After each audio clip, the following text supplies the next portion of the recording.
பழைய ஏற்பாட்டில் சிறிய தீர்க்கதரிசிகள்ல ஒருவராகிய யோனாவுடைய வாழ்க்கையில நடந்த சம்பவங்களை நாம் தொடர்ச்சியாக கர்த்தருடைய நாளின் காலை ஆராதனைகள்ல சிந்தித்து வருகிறோம்.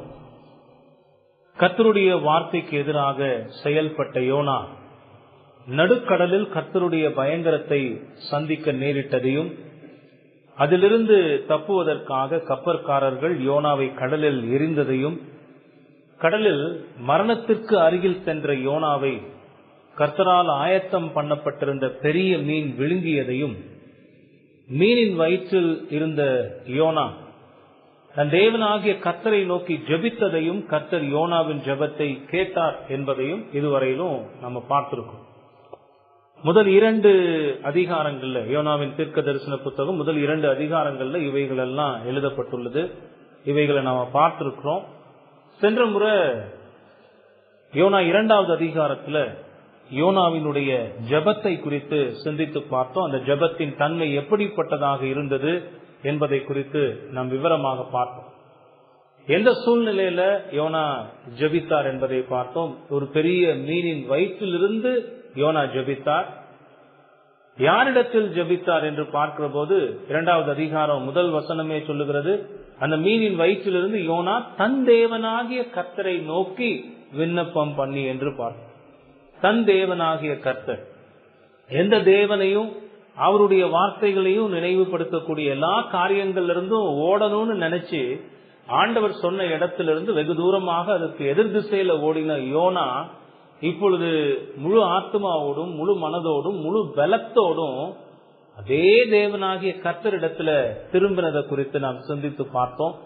அது மட்டும் இல்ல, அந்த நெருக்கமான இக்கட்டான ஒரு சூழ்நிலையிலையும் யோனாவினுடைய ஜெபம் எதை பற்றியதாக இருந்ததுன்றதையும் நம்ம சிந்தித்து பார்த்தோம். அந்த ஜெபத்துல யோனா தன்னுடைய தற்போதைய ஆபத்தான சூழ்நிலையிலிருந்து ஆண்டவர் விடுதலை கொடுக்கணும்ன்றதுக்காக ஜெபிக்காம, தன்னுடைய பாவத்தால தான் இழந்து போன கர்த்தருடைய உறவை புதுப்பித்துக் கொள்ள வேண்டும் என்பதற்காக அவர் ஜெபித்ததை நாம பார்த்தோம். 8 வசனங்கள்ல அவர் ஜெபிக்கிறார். அந்த 8 வசனங்கள்ல எங்காவது ஒரு இடத்துல கூட நான் இப்படி நெருக்கப்பட்டு கொண்டிருக்கிறேன், இந்த நெருக்கத்திலிருந்து எனக்கு விடுதலையை தாரும் ஆண்டவரே என்று அவர் ஜெபித்ததாக நம்ம பார்க்கலாம். மாறாக கர்த்தரை துதிக்கிறார், கர்த்தரை உயர்த்துகிறார், அவரை போற்றி புகழ்கிறார், தன்னுடைய நிலைமையையும் கர்த்தருக்கு விவரிக்கிறார். அந்த நிலைமைக்கு தானே காரணம் என்பதையும் சொல்லி, எப்படியாவது என்னுடைய பாவத்தால் என்னுடைய அக்கிரமத்தால் நான் இழந்து போன உம்முடைய உறவை புதுப்பித்து உம்முடைய ஆலயத்தில் வந்து நான் நேர்ந்து கொண்ட பொருத்தனைகளை செலுத்த எனக்கு உதவி செய்யும் என்று அவர் ஜெபிக்கிறார். இதான் நம்ம பார்த்தோம்.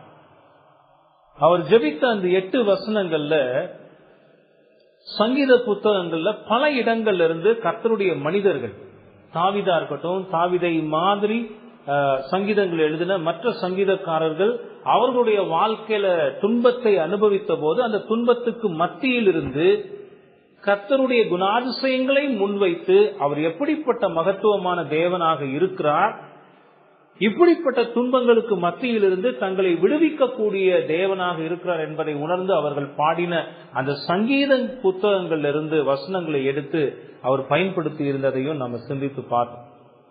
யோனாவுடைய ஜெபம் 8 வசனங்கள்ல உள்ளது. அந்த 8 வசனங்களுமே பல்வேறு சங்கீத புத்தகங்கள்ல உள்ள வசனங்களாக இருக்கின்றன என்பதையும் சென்ற வாரம் நான் உங்களுக்கு விவரித்து காண்பித்திருந்தேன். இந்த 2வது அதிகாரத்தை எடுத்தோன்னா அதுல மொத்தம் 10 வசனம்.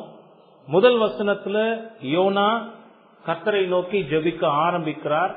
2 to 9 வசனங்கள் வரைக்கும் அவருடைய ஜெபத்தை பார்க்கிறோம். 10வது வசனத்துல யோனாவுடைய ஜெபத்திற்கான கர்த்தருடைய பதிலை குறித்து நாம் பார்க்கிறோம். 2வது அதிகாரம் 10வது வசனத்துல நம்ம பார்த்தோம்னா, கர்த்தர் மீனுக்கு கட்டளையிட்டார், அது யோனாவை கரையிலே கக்கிவிட்டது.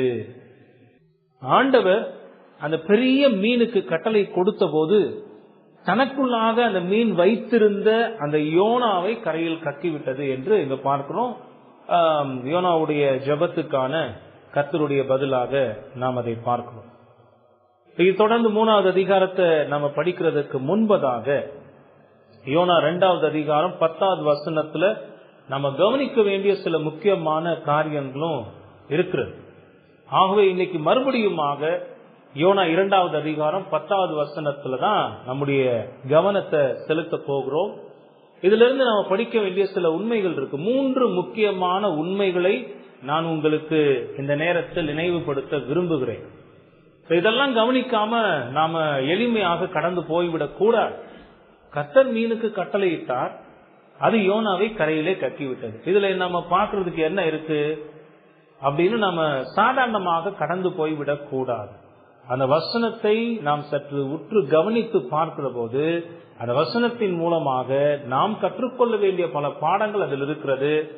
அந்த வசனத்துக்குள்ளாக வேதாகம சத்தியங்கள் எல்லாம் கூட மறைந்திருக்கிறது. ஆகையால் இன்றைக்கு இந்த 2வது அதிகாரம் 10வது வசனத்துலதான் நம்முடைய கவனம் இருக்க போகிறது. இந்த வசனத்துக்கு நான் கொடுத்திருக்கிற தலைப்பு கர்த்தரின் கட்டளையால் கரை சேர்ந்த யோனா. கர்த்தரின் கட்டளையால் கரை சேர்ந்த யோனா. இந்த தலைப்பே இந்த பிரசங்கத்தை விளக்குவதாக இருக்கிறது. இந்த பிரசங்கத்தை குறித்து நம்ம விவரமாக பார்க்கிற போது நீங்க இந்த தலைப்பை திருப்பி பார்த்தீங்கன்னா அந்த தலைப்பு தான் இந்த பிரசங்கத்தினுடைய சுருக்கமாக இருக்கிறத பார்க்க முடியும். ஆகவே கர்த்தரின் கட்டளையால் கரை சேர்ந்த யோனா என்கிற தலைப்புல சிந்திக்க போகிறோம். இதுல இந்த வசனத்தை பார்த்த உடனே ஒரு 3 அடிப்படையான கேள்விகள் நமக்கு எழும். அந்த கேள்விகளுக்கான பதிலையும் அந்த வசனங்கள் நமக்கு தருகின்றன. 2வது அதிகாரம் 10வது வசனத்தை பார்க்கிற போது என்ன அந்த 3 கேள்வி? யார் கட்டளையிட்டது? முதல் கேள்வி. 2வது யாருக்கு கட்டளையிடப்பட்டது? அந்த கட்டளையே யாருக்கு கொடுக்கப்பட்டது? 3வது என்ன கட்டளை அது? இந்த 3 கேள்விகளுக்குமான பதிலை இந்த 2வது அதிகாரம் 10வது வசனம் நேரடியாகவே நமக்கு எந்தவித ஒளிவு மறைவும் இல்லாமல் கொடுக்கிறத நம்ம பார்க்கிறோம். முதலாவது கேள்வி, யார் கட்டளையிட்டது? தேவனாகிய கர்த்தர் அந்த கட்டளைய கொடுத்தார். இதுக்கு முன்பு முதல் அதிகாரத்தை நம்ம பார்க்கிற போது அந்த கப்பற்காரர்கள் யோனாவை நோக்கி, நீயும் உன் தேவனை நோக்கி நீ வேண்டிக்கொள், ஒருவேளை சுவாமி நமக்கு இரக்கம் பாராட்டலாம் என்று சொல்லி அவர்கள் சொன்னதையும், அதற்கு பிறகு இந்த துன்பங்களுக்கெல்லாம் யோனா தான் காரணம் என்பதை சீட்டு போட்டு தெரிந்த பிறகு யோனாவை விசாரித்து அவனை தூக்கி கடல்ல போடுவதற்கு முன்பதாக அந்த கப்பற்காரர்கள் ஒரே மெய்யான ஜீவனுள்ள தேவனை நோக்கி அவர்கள் விண்ணப்பித்தார்கள் என்று பார்த்தோம். யாரை நோக்கி அவர்கள் ஜெபித்தார்கள்னா, யெகோவா என்கிற அந்த எபிரேயர்களின் இஸ்ரவேலர்களின் தேவனை நோக்கி அவர்கள் ஜெபித்ததை நம்ம பார்த்தோம். 2வது அதிகாரம் முதல் வசனத்திலையும் அந்த மீனின் வயிற்றிலிருந்து யோனா தன் தேவனாகிய கர்த்தரை நோக்கி, அந்த கர்த்தர் கர்த்தர் கர்த்தர் என்று பயன்படுத்தப்பட்ட அந்த வார்த்தைகள் எல்லாம் யாரை குறிக்கிறதுனா யெகோவா தேவனை குறிக்கிறதாக இருக்கிறது. இங்க அந்த கட்டளையை கொடுத்தது யாருன்னா அதே இஸ்ரவேலின் தேவனாகிய யெகோவா என்கிறவர் தான் அந்த கட்டளையை கொடுத்தது. இந்த 10வது வசனத்துல ஆரம்பமே அதுலதான் ஆரம்பிக்குது, கர்த்தர். அந்த கர்த்தர் என்கிற வார்த்தைக்கு, அந்த வார்த்தைக்குள்ளாகவே கடவுளுடைய குணாதிசயங்கள் எல்லாம் அடங்கி போகிறது என்று ஏற்கனவே நான் உங்களுக்கு விளக்கி இருந்தேன். அதனாலதான் கர்த்தருடைய மகத்துவத்தையும் அவருடைய மகிமையையும் வார்த்தைகளால விவரிக்க பயந்த யூதர்கள் அவங்க என்ன வார்த்தையை பயன்படுத்தினாங்கன்னா யாவே என்கிற வார்த்தையை அவர்கள் பயன்படுத்தினாங்க, யெகோவா என்கிற வார்த்தையை பயன்படுத்தினாங்க. அதுதான் அந்த கர்த்தர் என்கிற வார்த்தையினுடைய அர்த்தம். அந்த கர்த்தர் தான் கட்டளையிட்டார். யாருக்கு கட்டளையிட்டார்? மீனுக்கு கட்டளையிட்டார்னு நம்ம பார்க்கிறோம். அந்த வசனத்தை பார்த்தோம்னா கர்த்தர் மீனுக்கு கட்டளையிட்டார். வேற யாருக்கு அந்த கமாண்ட் இல்ல, அங்க வேற யாருக்கு அந்த கட்டளை இல்லை. அந்த வசனம் நேரடியாக சொல்லுகிறது, கர்த்தர் நேரடியாக வானத்தையும் பூமியையும் படைத்த சர்வ வல்லமையுள்ள ஒரே தேவனாகிய கர்த்தர் அந்த சமுத்திரத்துல, சமுத்திரம் எவ்வளவு பெருசுன்னு யோசிச்சு பாருங்க, அந்த சமுத்திரத்தில் இருந்த குறிப்பிட்ட யோனாவை தன்னுடைய வயிற்றில் வைத்திருந்த அந்த மீனுக்கு கட்டளையை கொடுத்தார். கர்த்தர் மீனுக்கு கட்டளையிட்டார். என்ன கட்டளை கொடுத்தார்? யோனாவை கரையிலே கக்கிவிட வேண்டும். அதான் கட்டளை. வேற எதுவும் செய்யக்கூடாது. மீனுக்கு ஆண்டவர் கொடுத்த கட்டளை என்ன? யோனாவை கரையிலே கக்கிவிட வேண்டும். இந்த வார்த்தைகள் இந்த வசனத்திற்கு உள்ளடக்கமாக இருக்கிறதையும் நம்ம பார்க்க முடியும். இம்ப்ளிசிட்னு ஒரு வார்த்தை பயன்படுத்துவாங்க, உள்ளடக்கமாக. இப்போ ஒருவேளை இந்த வசனத்தை பார்க்கிற போது தேவன் நேரடியாக இந்த மீனுக்கு இப்படி வார்த்தைகள் மூலமாக கட்டளையிட்டதாக இல்லையே அப்படின்னு ஒருவேளை யோசிக்க தோன்றலாம். சிலர் அப்படிலாம் யோசிக்கிறது உண்டு, யோசித்து அதை தவறாக விளக்குகிறது உண்டு. அப்படி நாம போகக்கூடாது, வேதத்தை அப்படி அணுகக்கூடாது. இங்க பார்த்தோம்னா கர்த்தர் மீனுக்கு கட்டளையிட்டார், அது யோனாவை கரையிலே கக்கிவிட்டது. இந்த வசனத்தை பார்க்கும் போதே வேற எந்த விதமான தவறான சிந்தனைகளுக்கும் இடம் இல்லாம மீன் யோனாவை கரையிலே கக்கிவிட்டது என்றால் கர்த்தர் மீனுக்கு என்ன கட்டளையிட்டு இருப்பார்? எந்த சேதமும் இல்லாம உன் வயிற்றில் இருக்கிற அந்த யோனாவை கரையிலே கக்கிவிடு என்று ஆண்டவர் கட்டளையிட்டு இருக்கிறார். அதனாலதான் அது யோனாவை, அந்த பெரிய மீன் யோனாவை கரையிலே கக்கிவிட்டது என்று நம்ம பார்க்கிறோம். ஆகவே இந்த வசனத்துல எந்தவித குழப்பமும் இல்லை, ரொம்ப தெளிவாகவே இந்த 3 கேள்விகளுக்குமான பதில்.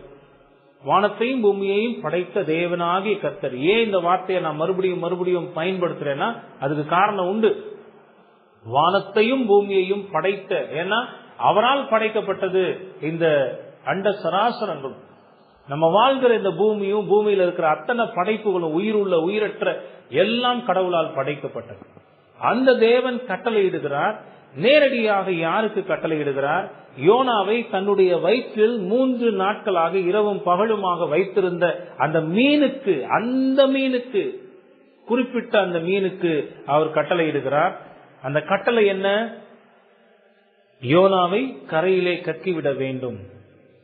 ஆண்டவருடைய கட்டளைக்கு ஏற்ப அந்த மீன் செயல்பட்டதையும் அந்த வசனத்துல நம்ம பார்க்கிறோம். அது யோனாவை கரையிலே கக்கிவிட்டது.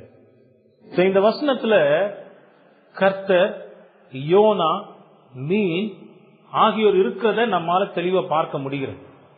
ஆனாலும் இந்த வசனத்தினுடைய கவனம் முழுவதுமாக யாரை நோக்கி போகிறது என்றால் கர்த்தரை நோக்கி தான் போகும். நிறைய நேரங்கள்ல இந்த வசனங்களை பகுத்து போதிக்கிறவர்கள் அந்த வசனத்துல எது வெளிச்சம் கொடுக்கப்படுகிறதோ அதை பார்க்கிறதை தவிர்த்து முக்கியமில்லாத விஷயங்களுக்கெல்லாம் தங்களுடைய கவனத்தை செலுத்துவாங்க. எப்பவுமே நாம வேதத்தை அப்படி அணுகக்கூடாது. இந்த வசனம் எதுல நிலை நிற்கிறது என்றால் கர்த்தரில் நிலை நிற்கிறது. அந்த கர்த்தர்ன்ற வார்த்தையை மட்டும் அந்த வசனத்துல இருந்து நீங்க எடுத்துட்டீங்கன்னா அந்த வசனத்துக்கு ஒரு பொருளுமே இல்லை. அந்த வசனத்துல இருக்கிற மீனுக்கும் பொருள் இல்லை, யோனாவுக்கும் பொருள் இல்லை. ஆகவே இந்த 3 பேருமே இந்த வசனத்துல இருந்தாலும் நம்முடைய கவனம் முழுவதையும் இந்த வசனம் கர்த்தரில் குவிக்கும்படியாக செய்கிறத நம்மால் பார்க்க முடிகிறது. இங்க நடந்த இந்த செயல், அதாவது அந்த மீன் யோனாவை எந்தவித சேதமும் இல்லாமல் 3 நாள் தன்னுடைய வயிற்றில் வைத்திருந்த யோனாவை கரையிலே கொண்டு போய் கக்கி விடுவதற்கு, அந்த சம்பவம் நடப்பதற்கு காரணமாக இருந்தவர் கர்த்தரே.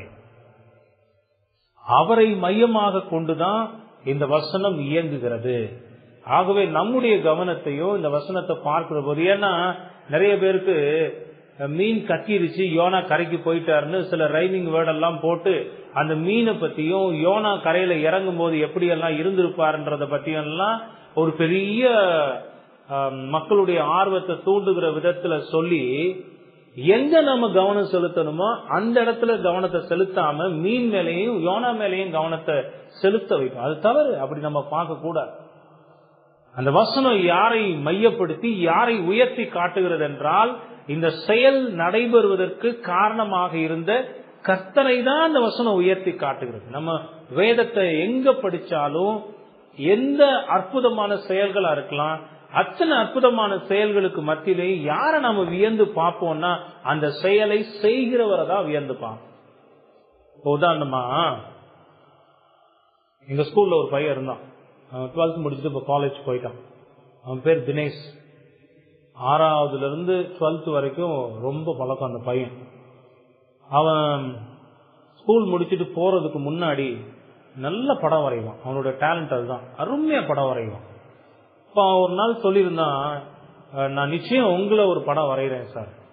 நான் சொன்னேன், அது படமா இருக்கணும்டா தம்பி, அதனால நிச்சயமா நான் வரைகிறேன் சார்ன்னு சொல்லிட்டு ஒரு நாள் அவன் வரைஞ்சிட்டான். யார வரைஞ்சிட்டான்னா என்னையும் என்னுடைய மனைவியும் எங்க இருந்தோ எடுத்துட்டான். எங்களுடைய போட்டோவை நாங்க 2 பேரும் சேர்ந்து இருக்கிற மாதிரி தத்ரூபமாக அப்படியே வரைஞ்சிருக்கலாம். அந்த போட்டோ வரைஞ்சு அதை கொண்டு வந்து என்கிட்ட காமிக்கும் போது, அந்த பிரிண்ட் அவுட்டை கொண்டு வந்து வரைஞ்சதை கொண்டு வந்து என்கிட்ட காமிக்கிறான். அந்த போட்டோவை பார்த்துட்டு என்னுடைய கவனம் வரைஞ்ச அழகு அதுலலாம் இருந்தாலும் என் கண் யாரை பார்த்ததுன்னா அவனை தான் பார்த்தது. என் கையில அந்த ஓவியம் இருக்கு, அந்த ஓவியத்துல நான் இருக்கிறேன், என் மனைவி இருக்கிறாங்க, தத்ரூபமாக இருக்கு. அந்த படம் அவ்வளவு அழகா இருக்கு, நேர்த்தியா இருக்கு, ஒரு பிரிண்ட் எடுத்த மாதிரி இருக்குன்னு வைங்களேன், ஒரு ஜெராக்ஸ் எடுத்த மாதிரி இருக்கு. இருந்தாலும் என்னுடைய கண்ணு யாரை பார்த்ததுன்னா அவனை தான் பார்த்தேன். ஏன் அவனை பார்க்கிறேன் நானு? ஏன்னா அந்த செயலை செஞ்சது அவன். யோசிச்சு பார்க்கிறேன், 6th சின்ன பையனா வந்ததுல இருந்து கூடயே தெரியுவான்னு வைங்களேன், நல்ல பையன், பாசக்கார பையன். அப்ப அவனுக்கு எவ்வளவு, அதாவது எங்க ஸ்கூலுக்கு அவன் வந்து வள்ளுவரை வரைஞ்சிருக்கான், ஐன்ஸ்டீனை வரைஞ்சிருக்கான், மற்ற யார் யாரெல்லாம் இதெல்லாம் வரைஞ்சு கொடுறான்னு கேட்டிருக்காங்களோ எல்லாம் வரைஞ்சு கொடுத்துருக்கான். எங்க பள்ளிக்கூடத்திலேயே வரைஞ்சதுன்னா ஆசிரியர்கள் என்னையும் எப்படியோ என் மனைவியையும் சேர்த்துக்கிட்டான். 2 பேரையும் வரைஞ்சா எனக்கு அவ்வளவு சந்தோஷம். அவனை பார்த்துட்டே இருக்கேன், ஏன்னா அவனுடைய திறமை. நீங்க ஒருவேளை அப்படிப்பட்ட ஒரு ஆர்டிஸ்ட் உங்களை வரைகிறாருன்னு வைங்களேன், உங்களுடைய கவனம் அந்த படத்துல இருந்தாலும் முழுக்க முழுக்க நீங்க யார பாப்பீங்கன்னா இந்த மனுஷனுக்கு எவ்வளவு திறமை இருக்கிறான். ஒருத்தன் மியூசிக் வாசிக்கிறான், ஒரு கீபோர்டு வாசிக்கிறான்னு வைங்களேன், ஜானை பார்த்து நான் ஆசைப்படுவேன் அப்படி. ஏன்னா நான் ஆசைப்பட்டது நடக்கல, அவன் அதை செய்யறான். கீபோர்டு வாசிக்கும் போது அவன் வாசிக்கிறத பார்த்து அவனை தான் பார்த்துக்கிட்டு இருப்பேன். அந்த சத்தம் எல்லாம் கேட்டாலும் இவ்வளோ நேர்த்தியா அழகாக அதை வாசிக்கிறான் பாருங்கன்னு அப்படியே பார்த்து சந்தோஷப்பட்டுக்கிட்டே. இதுதான் இயல்பு, இதுதான் இயல்பு. அந்த காரியத்துல போயிட மாட்டோம். அம்மா நல்ல ருசியா சமைச்சு கொடுத்தாலும், மனைவி நல்ல ருசியா சமைச்சு கொடுத்தாலும் அதெல்லாம் சாப்பிட்டுட்டு இவ்வளோ சூப்பரா சமைச்சிருக்கியம்மா, சாப்பாடு சூப்பரா இருக்குன்னு நம்ம கவனம் யாரதான் பார்ப்போம்? சோறையே பார்த்துட்டு உட்கார்ந்துருக்க மாட்டோம். உண்மைதான், அது ஆட்டோமேட்டிக்கா உள்ள போய்கிட்டே இருக்கும். நம்முடைய கவனம் என்ன? அப்ப என் மனைவி என் மேல எவ்வளோ அக்கறையா, எவ்வளோ ஆசையா இன்னைக்கு இதை செஞ்சு கொடுக்கணும்னு செஞ்சிருக்கிறாங்களே, அப்ப யாருக்கு அந்த கிரெடிட்டை கொடுப்போம், யாருக்கு அந்த அன்பை கொடுப்போம்? சாப்பிட்ட பிறகு சரிவா எங்கேயாவது வெளியே போயிட்டு வரலாமா, உனக்கு எது வேணுமா, நம்ம கவனம் எங்க போயிரும்னா நம்ம ஒய்ஃப் மேல போயிடும், நம்ம அம்மா மேல போயிடும். அப்படித்தான் இந்த வசனத்துல, இந்த வசனம் யாரை நோக்கி கவனத்தை இழுக்கிறதுனா கர்த்தரை நோக்கி தான் அந்த கவனம். ஏன்னா அந்த செயல் நடைபெறுவதற்கு காரணமாக இருந்தவர் கர்த்தர். அதனால அந்த கர்த்தரை குறித்த சில முக்கியமான உண்மைகளை இந்த வசனத்துல நம்ம பார்க்க போகிறோம். அந்த வசனமே நம்மை அதற்கு நேராக வழி நடத்துகிறது. 3 முக்கியமான உண்மைகளை நான் உங்களுக்கு விளக்க போகிறேன். இந்த வசனத்தை நேரடியாக நம்ம பார்த்தோம், அங்க என்ன நடக்குதுன்றத பார்த்தோம். அங்க ஒரு கட்டளை கொடுக்கப்படுகிறது. யார் கட்டளை கொடுத்தது? கர்த்தர் கொடுத்தார். யாருக்கு கொடுக்கப்பட்டது? மீனுக்கு கொடுக்கப்பட்டது. என்ன கட்டளை அது? யோனாவை கரையில கக்கி விட வேண்டும். மீன் அதை செஞ்சுச்சு. சோ இதுக்கு பின்னணியத்துல இருக்கக்கூடிய சில முக்கியமான உண்மைகள், 3 முக்கியமான உண்மைகளை இந்த நேரத்துல நான் உங்களுக்கு நினைவுபடுத்த விரும்புகிறேன். ஏன்னா இந்த மாதிரியான சந்தர்ப்பம் உள்ள வசனங்களை நம்ம படிக்கிற போதுதான் நம்முடைய தேவன் எப்படிப்பட்ட மகத்துவம் உள்ள தேவங்கிறத நம்ம பார்க்க முடியும். அவர் எவ்வளவு பெரியவர், அவர் எவ்வளவு உயர்ந்தவர், எவ்வளவு சிறந்தவர், அவர் எப்படிப்பட்ட மகிமையான காரியங்கள் எல்லாம் செய்திருக்கிறார், அவருடைய குணாதிசயங்கள் என்ன, அதெல்லாம் இந்த வசனம் நமக்கு விளக்குகிறது. 3 உண்மைகள்ல முதலாவது உண்மையாக நாம் பார்க்க போகிறது கர்த்தரின் அதிகாரம். கர்த்தரின் அதிகாரம். இந்த வசனத்துல நம்ம பார்த்தோம்னா கர்த்தர் மீனுக்கு கட்டளையிட்டார், அவ்வளவுதான். அதுக்கு பிறகு வேற ஒண்ணுமே இல்லை. அந்த மீனை சேஸ் பண்ணி போகணும், அந்த மீன் தான் சொன்ன காரியத்தை செய்கிறத கண்ணோக்கி பார்க்கணும், இதெல்லாம் கர்த்தருக்கு அவசியமற்றது. அவர் சொல்லிட்டா அந்த மீன் என்ன செஞ்சிடும்? அவர் சொன்னதை செய்யும். அது எங்க நிக்குதுன்னா கர்த்தருடைய அதிகாரத்தில் நிலை நிற்கிறது. கர்த்தரே அதிகாரம் உள்ளவர், வேற யாரும் இல்லை. இந்த சராசரங்கள்ல, இந்த பூமி முழுவதிலேயுமே யார் முழுமையான அதிகாரத்தையும் தன்னில் கொண்டிருக்கிறார் என்றால் கர்த்தர் தான் அந்த அதிகாரத்தை கொண்டிருக்கிறார். அவருடைய அதிகாரத்திற்கு மிஞ்சி நிற்பது இந்த அண்ட சராசரங்கள்ல ஒண்ணுமே இல்லைங்கிறத இந்த பகுதி நமக்கு விளக்குகிறது. இந்த புத்தகம் முழுமையாகவே கடவுளுடைய சர்வ ஏகாதிபத்தியத்தை நமக்கு விளக்குகின்ற போதிலும் ஒவ்வொரு வசனங்களையும் கடவுளுடைய ஆளுகையையும் அவருடைய அதிகாரத்தையும் அவருடைய வல்லமையையும் நம்மால பார்க்க முடிகிறது. அப்படிப்பட்ட ஒரு வசனம் தான் இந்த வசனம். கர்த்தர் மீனுக்கு கட்டளையிட்டார். அவருடைய முழு அதிகாரத்தில், அவர் படைத்தவர் என்கிற அந்த அதிகாரத்தில் தன்னுடைய படைப்பாகிய அந்த மீனை பார்த்து அந்த மீனுக்கு அவர் கட்டளையிடுகிறார். அந்த அதிகாரத்துக்கு அந்த மீன் கீழ்ப்படுகிறதையும் நம்ம பார்க்கிறோம். வேதம் முழுவதிலேயுமே கர்த்தரே ஆளுகிறார், கர்த்தரே அதிகாரம் செலுத்துகிறார். அவர் சர்வ ஏகாதிபத்தியர், சர்வ ஏக சக்கராதிபதி. அப்படின்னா அவருடைய சிங்காசனம் தான் உயர்ந்த சிங்காசனம். அவருடைய சிங்காசனத்தில் அவர் வீற்றிருந்து அவருடைய படைப்புகளாகி எல்லாவற்றையும் அவர் அடக்கி ஆளுகிறார். எல்லாவற்றிலும் தம்முடைய சித்தத்தை அவர் செயல்படுத்துகிறார் என்று வேதம் விளக்குகிறது.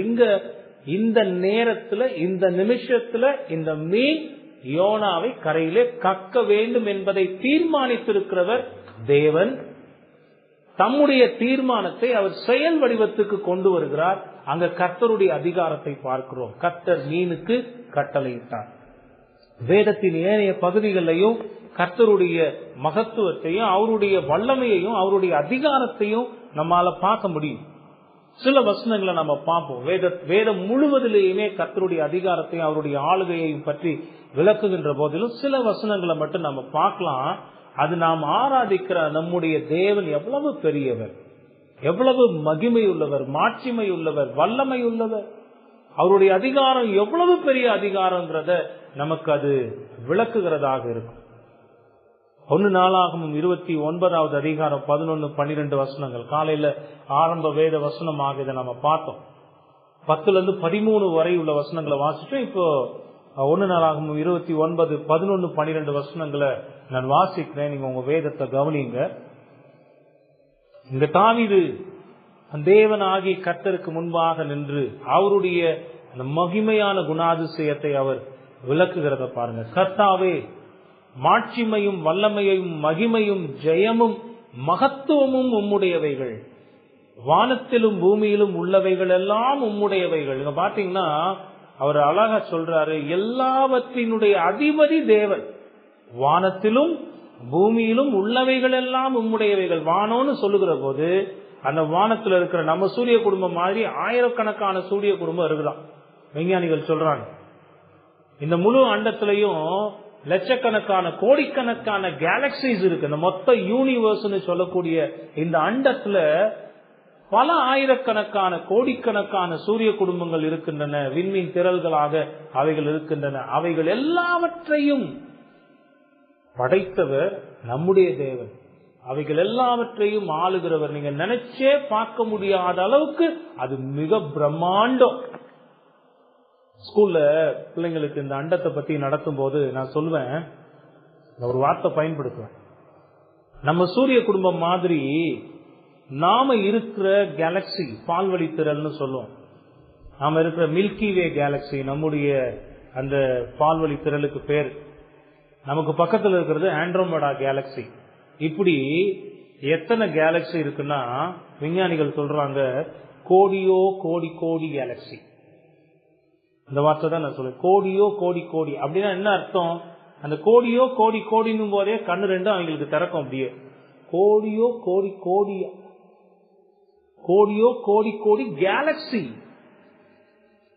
இப்ப நாம இருக்கிற கேலக்சி ஒரு கேலக்சி எடுத்துக்கிட்டோம்னா அதே மாதிரி எவ்வளவு இருக்கா கோடியோ அப்படின்னா நம்மளால எண்ணவே முடியாது. சமீபத்துல அமெரிக்கா நாசா அனுப்பின அந்த ஜேம்ஸ் வெப், அது ஒரு புகைப்படம் எடுத்து அனுப்பி அதெல்லாம் ஆராய்ச்சி பண்ணி பார்த்தா அந்த கேலக்சிஸ் ஒரு பெரிய வெள்ளை சாட்ல கோடிக்கணக்கான கருப்புள்ளிகள் வச்சோன்னா எப்படி இருக்கும், அவ்வளோ கேலக்சிஸ் இருக்கு. அவ்வளோ கேலக்சி சார். ஒரு கேலக்சியில எவ்வளவு சூரிய குடும்பம் சார் இருக்கு, சோலார் சிஸ்டம். ஒரே ஒரு கேலக்சியில நாம இருக்கிற இந்த மில்கி வே கேலக்சியில கோடியோ கோடி கோடி சோலார் சிஸ்டம் இருக்கும். மூச்சு இழுத்தா கூட நின்னாலும் நின்றும், ஏன்னா அவ்வளோ பெருசு. நம்ம சூரிய குடும்பம் எவ்வளவு பெருசு தெரியுமா? நம்ம சூரிய குடும்பம் நம்ம கற்பனையிலே நினைச்சு பார்க்க முடியாத அவ்வளோ பெருசுங்க. இங்க தாவீது சொல்றாரு, வானத்திலும் அப்படின்னா நமக்கு வானம்னே பூமியை தாண்டி வேலை இருக்க அந்த வானம் தான் தெரியும். அந்த முழு வானத்திலையும் அண்ட சராசரத்துல இருக்கிற எல்லாவற்றையும் படைத்தவர் யாருன்னா தேவன். ஒரு விண்கல் எங்க போகணும், எப்படி போகணும் பயந்துகிட்டே இருப்பாங்க. இந்த வந்துருச்சு பூமியை நோக்கி நேரா உள்ள வந்து பெரிய சேதத்தை ஏற்படுத்த போகுது. அது அழகா வந்து பூமிக்கு அந்த பக்கம் விலகி போயிடும். இவன் உடனே என்ன சொல்லுவான் தெரியுமா, பூமியினுடைய மேக்னெட்டிக் ஃபீல்டு அப்படியே கல்ல மிரட்டி உருட்டி அங்கிட்டு தள்ளி இருக்கு. அவனுக்கு அதான் சொல்ல தெரியும். அது வந்து மோதாம இருந்ததுக்கு என்ன காரணம்னா அது அவருடைய டிசைன். அந்த கல்லு எங்கிட்டு ஓடணும், இந்த கிரகம் எங்க சுத்தணும், எக்ஸ்பிளானட்னு ஒண்ணு வந்து மோத போகுதுன்னு கொஞ்ச நாளைக்கு முன்னாடி பயன்படுத்திட்டு இருந்தாங்க. லிப்ரூன்னு ஒரு கோல் பூமி மேல வந்து மோத போகுது, அதோட பூமியினுடைய சரிபாதி அழிய போகுது. அது கரெக்டா டிசம்பர் 22 என் பிறந்த நாள் அன்னைக்கு அழிய போகுதுன்னு வேற சொல்லிட்டு இருந்தாங்க. எப்படி எல்லாம் பயன்படுத்தினாங்க ஒரு 4-5 வருஷத்துக்கு முன்னாடி. ஆனா அதுவும் வந்துட்டு அங்கிட்டு போய் உடனே என்ன சொல்லிடுவான், பூமியினுடைய அந்த மேக்னெட்டிக் ஃபீல்டும் அது இதுன்னு தான் அதை தள்ளி விட்டுருக்குன்னு கிடையாது. வேதம் என்ன சொல்லுது தெரியுமா, இவைகளை எல்லாம் ஆளுகிறவர் நம்முடைய தேவன். தாவீது இங்க சொல்றார், வானத்திலும் பூமியிலும் உள்ளவைகள் எல்லாம் உம்முடைய. நீங்க ஏங்க அண்டத்துக்கு போவானே, நீங்க ஏன் கேலக்சிய பாப்பானே, நீங்க ஏன் யூனிவர்ஸ பாப்பானே, இந்த பூமியை பாருங்களேன், உங்க தெருவை எடுத்து பாருங்க, வேற எதுவும் வேணும். உங்க தெரு போங்க பாஸ்டர், மழை பெஞ்சு ஒரே சேரு சகதியா இருக்கு, அதை போய் பார்க்க சொல்லு. நான் அதை சொல்லல, அதனுடைய அளவை பாருங்க, அதனுடைய விஸ்தாரத்தை பாருங்க, அதுல எத்தனை கட்டடம், எவ்வளவு மக்கள். உங்க தெருவை மட்டும் எடுத்து பாருங்க. அப்படியே நீங்க ரவுண்ட் அடிச்சு சர்ச்சுக்கு வர்றீங்க பாருங்க, அந்த வர்ற இடங்கள் எல்லாம் பாருங்க. மதுரைய மேப்ல ஒரு புள்ளியா வச்சிருக்கான். ஆனா மதுரைக்குள்ள எத்தனை நாள சுத்திக்கிட்டு இருக்கோம், அது எவ்வளவு பெருசுன்றதை யோசிச்சு பாருங்க. எத்தனை லட்சக்கணக்கான மக்கள், எத்தனை லட்சக்கணக்கான மிருகங்கள், பறவைகள், எவ்வளவு இருக்கு பாருங்க. கடல்ல போய் எனக்கு ரொம்ப பிடிக்கும், சில மீனவர்கள் இருக்கிறாங்க கடல்ல, அவங்க மீன் பிடிச்சிட்டு வர்ற அந்த வீடியோ எல்லாம் போடுவாங்க. டன் கணக்குல மீன்கள் வரும், பயங்கர ஆச்சரியமா இருக்கும். கரவலை போட்டு, நேற்று ஒரு வீடியோ பார்த்தீங்கன்னா கரவலை போட்டு இழுக்கிறாங்க, அதுல டன் கணக்குல பாறை மீன், ஒன்னொன்னு சரியான சைஸ். இங்க 1 கிலோ வாங்குறதுக்கு லைன்ல நிக்க வேண்டியது. கடல்ல ஒரு குறிப்பிட்ட மீனவர்கள் போட்டு இழுத்துட்டு வரதுல டன் கணக்கான மீன்கள். அப்போ அந்த கடல்ல எத்தனை கோடியோ கோடி கோடி மீன்கள் இருக்குன்னு நீங்க யோசிச்சுப்பாங்க. இதுக்கு எல்லாத்துக்கும் சொந்தக்காரர் யாருன்னா அந்த தேவன், அந்த தேவன். அதனாலதான் அவர் சொல்றாரு, கர்த்தாவே மாட்சிமையும் வல்லமையும் மகிமையும் ஜெயமும் மகத்துவமும் உம்முடையவைகள், வானத்திலும் பூமியிலும் உள்ளவைகள் எல்லாம் உம்முடையவைகள். அது எல்லாத்துக்கும் யார் எஜமான்னா அவர் தான் எஜமான், அவர் தான் அதிகாரி. கர்த்தாவே ராஜ்யமும் உம்முடையது. உலகத்துல பல ராஜ்யங்கள் இருக்கு. ஒரு 2 வாரத்துக்கு முன்னாடி ரொம்ப வயிற்றெல்லாம் கலங்க வச்சுட்டானுங்க, 3வது உலக போர் நாளை காலைல வந்துடும் அப்படிலாம் பயமுறுத்திட்டு இருந்தானுங்க. பாத்தீங்கன்னா அங்க இஸ்ரேலும் பாலஸ்தீனா அந்த போர் இன்னும் நடந்துகிட்டு தான் இருக்கு. 10,000க்கும் மேல மக்கள் இறந்து போயிட்டாங்க, அது நடந்துகிட்டு தான் இருக்கு. இருந்தாலும் அது போராக போய் உலக போராக போகாத அளவுக்கு அதையும் தடுத்து ஆளுகிறது யாரு? ராஜாக்களின் இருதயங்களை எல்லாம் ஆளுகிறவர் கர்த்தர். ராஜ்யம் உம்முடையது, தேவரீர் எல்லாருக்கும் தலைவராய் உயர்ந்திருக்கிறீர். பாத்தீங்களா, அவ்வளவு அழகான வார்த்தை, அவ்வளவு அற்புதமான வார்த்தை. அந்த தேவன் எப்படிப்பட்ட தேவனா, அவர் எல்லாருக்கும் தலைவராக உயர்ந்திருக்கிறவராக இருக்கிறீர். ஐஸ்வர்யமும் கனமும் உம்மாலே வருகிறது, தேவரீர் எல்லாவற்றையும் ஆளுகிறவர். அவருடைய ஆளுகைக்கு அப்பாற்பட்டு அண்ட சராசரத்துல ஒண்ணுமே இல்லைன்னும் போது, கடல்ல நமக்கு பெருசா தெரிகிற இந்த பெரிய மீன் கர்த்தருடைய பார்வைக்கு ஒண்ணுமே இல்லை. ஏசாயா தீர்க்கதரிசி சொல்லுகிறாரு, பூமியில் உள்ள ஜனங்கள் எல்லாம் தராசிலே படிஞ்சிருக்கிற தூசை போல் இருக்கிறார்களாம் கர்த்தருடைய பார்வையில. நம்ம தராசு எடுப்போம், தூசி படிஞ்சிருக்க என்ன செய்வோம், பூன் ஒரு ஊதி தூசியை தட்டி விட்டு போறோம் பாருங்க. அது மாதிரி பூமியில இருக்கக்கூடிய இத்தனை கோடி ஜனங்களும் கர்த்தருடைய பார்வைக்கு முன்பதாக. அப்ப இந்த சின்னோண்டு மீன் என்ன செய்யும்? அதுவும் கர்த்தருடைய படைப்பு. கர்த்தர் மீனுக்கு கட்டளை இட்டார் என்றால் அவரும் அந்த மீனை ஆளுகை செய்ய. கொஞ்சம் யோசிச்சு பாருங்களேன். அந்த முந்தின பகுதியில நம்ம பார்த்த மாதிரி யோனா விழுந்து அந்த மரணத்துக்கு பக்கத்துல போகும் போதுதான் மீன் போய் அந்த யோனாவை பிடிக்கணும், யோனாவை விழுங்கணும், யோனாவை மீன் தன்னுடைய வயிற்றுல வச்சிருக்கணும். 3 நாள் தான் வச்சிருக்கணும், அதுக்கு மேலாம் வச்சிருக்க முடியாது. அவர் சொன்ன அந்த நேரத்துல கொண்டு போய் எங்க சொன்னாரோ அங்க கக்கி இருந்துதான் மீனுக்கு வேலை.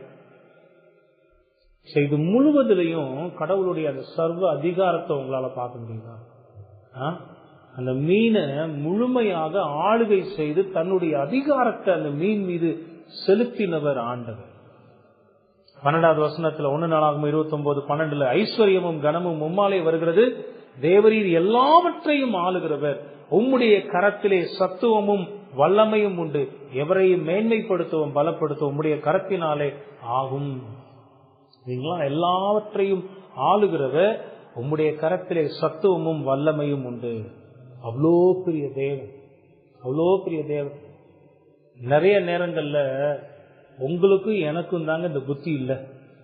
என்னுடைய தேவன் எவ்வளவு பெரிய தேவன், அவருடைய மகிமை என்ன, அவருடைய மாட்சிமை என்ன, அவருடைய அதிகாரம் என்ன, அவர் எவ்வளவு பெரியவர், இதெல்லாம் உங்களுக்கும் எனக்கும் தான் பல நேரங்கள்ல புத்திக்கு எட்டவே எட்டாது. ஏன்னா அது எட்டுனா அவருக்கு முன்னாடி ஒழுங்கா வாழ்வோம்ல, அவ்வளவுமா இல்லையா? அது எட்டாததுனால தானே நம்முடைய விருப்பப்படி செய்ய போகிறோம்.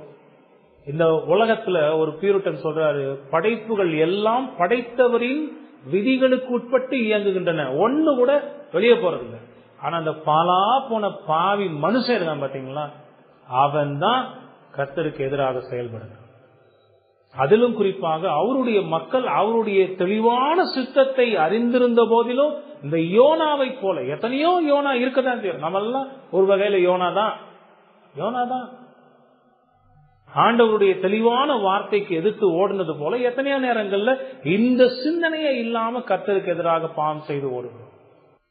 ஆனா வேதம் காட்டுகிறது எவ்வளோ மகத்துவம் உள்ள தேவரே. ஏசாயா 46வது அதிகாரம் 9-10 வசனங்கள்ல பார்த்தோம்னா, ஏசாயா 46வது அதிகாரம் 9-10 வசனங்கள், முந்தி பூர்வ காலத்தில் நடந்தவைகளை நினையுங்கள். வேதத்தை திருப்பி பாருங்க, பழைய ஏற்பாட்டை பாருங்க, கர்த்தருடைய மகத்துவமான செயல்களை பாருங்க. யாத்திராகமோங்கிற அந்த ஒரு புத்தகத்துல இஸ்ரவேலை எகிப்திலிருந்து அடிமைத்தனத்திலிருந்து விடுவித்து அவர்களை கானான் தேசத்துல கொண்டு போய் சேர்க்கிற அந்த சம்பவங்கள் எல்லாம் பாருங்க. வனாந்தரத்துல அந்த இஸ்ரவேலர்களை நடத்தும் போது கர்த்தருடைய வல்லமையை பாருங்க, அவருடைய பயங்கரத்தை பாருங்க, அவருடைய பரிசுத்தத்தை பாருங்க, அவருடைய மகிமையை பாருங்க. வேதத்தை திருப்பி பாருங்க, அவருடைய செயல்கள் எல்லாவற்றையும் அவைகள் எல்லாம் நினையுங்கள். நானே தேவன், அவர் அங்க சொல்றார் பாருங்க, I am the Lord, நானே தேவன், வேறொருவரும் இல்லை, எனக்கு சமமான மகிமை வல்லமை அதிகாரம் இந்த உலகத்துல யாருக்குமே கிடையாது. இந்த அறிவு உங்களுக்கு இருக்காங்க. எத்தனையோ நேரங்கள் இந்த அறிவே இல்லையே, இல்லாம தானே செயல்படுறோம். என்னுடைய தேவன் எல்லா அதிகாரத்துக்கும் மேலான அதிகாரம் உள்ள தேவன். நானே தேவன், வேறொருவரும் இல்லை, நான் தேவன், எனக்கு சமானம் இல்லை. அந்தத்தில் உள்ளவைகளை ஆதி முதற்கொண்டும் இன்னும் செய்யப்படாதவைகளை பூர்வ காலம் முதற்கொண்டும் அறிவிக்கிறேன். அவருடைய ஞானம் எவ்வளவு பெருசுதான், என் ஆலோசனை நிலை நிற்கும், எனக்கு சித்தமானவைகளை எல்லாம் செய்வேன் என்று கர்த்தர் சொல்லுகிறார். அவருக்கு என்னெல்லாம் சித்தமோ, அவருக்கு என்னெல்லாம் விருப்பமோ அததான் அவர் செய்வார். ஒருவேளை ஆண்டவருக்கு சித்தமா இருந்து மீன் வயிற்றிலேயே வச்சு யோனா கதையை முடிக்கணும்னு நினைச்சிருந்து அவர் சித்தம் வச்சிருந்தாருன்னா யாராவது அதை மாத்த முடியுமா? யோனா மாத்த முடியுமா? ஆண்டவரே, மீன் வயிற்றிலேயே வச்சு என்னைய கொண்டு போட்டுருவீங்களா ஆண்டவரே? வேணாம் ஆண்டவரே, என்னைய கொஞ்சம் கரையில் இறக்கி கொடுங்க. யோனா கேட்கறதுனால தேவன் தன்னுடைய சித்தத்தை மாற்றி செய்வாரா? இங்கே தேவனுடைய சித்தம் என்ன? யோனா கரைக்கு போகும், தான் சொன்ன பணியை அவன் செய்து முடிக்கணும், அது அவருடைய சித்தம். அதனாலதான் வசனம் சொல்லுது, எனக்கு சித்தமானவைகளை எல்லாம் செய்வேன் என்று கர்த்தர் சொல்லுகிறார். அவருக்கு சித்தமானதை செய்கிறத தடுத்து நிறுத்தக்கூடிய அதிகாரம் யாருக்குமே கிடையாது. உங்க வாழ்க்கையிலையும் என் வாழ்க்கையிலையும் தேவனுடைய சித்தத்துக்கு எதிராக செயல்படவோ அதை தடுத்து நிறுத்தவோ உங்களுக்கு எனக்கும் பலன் இல்லை. எத்தனையோ நேரங்கள்ல கர்த்தர் வல்லமையாக செயல்படுகிற போது, நம்மோடு அந்த செயல்கள் மூலமாக பேசுகிற போது அதிலிருந்து எப்படியாவது தப்பிச்சிடலாமான்னு என்னென்னமோ வழிகள் எல்லாம் தேடுவோம். யோனா மாதிரிதான் ஒரு கமெண்டேட்டர் சொல்றாரு, சரி இவ்வளவு ஆபத்துக்கு இல்லாம கடலை தூக்கி போட்டா இறந்து போனா அத்தோட முடிஞ்சிடும் நம்ம கதை. அப்படிதான் தப்பிக்கிறதுக்கு என்னென்ன வழியெல்லாம் இருக்கும். ஆனா கடவுள் அங்கேயே ஒரு டிராப் வச்சிருக்கிறார், தப்பவே முடியாதபடி மீன் வயிற்றுல கொண்டு போய் அடைச்சு வச்சுட்டார். கடலின் ஆழத்துல சிறை வைக்கப்பட்டான் யோனா, மீனின் வயிற்றுக்குள்ளாக. கர்த்தர் தமக்கு சித்தமானவைகள் எல்லாவற்றையும் செய்கிறார். பல சங்கீதங்கள் இதை சொல்லுகின்றன. சங்கீதம் 115:3 பார்த்தோம்னா, நம்முடைய தேவன் பரலோகத்தில் இருக்கிறார், தமக்கு சித்தமானவைகள் எல்லாவற்றையும் செய்கிறார்.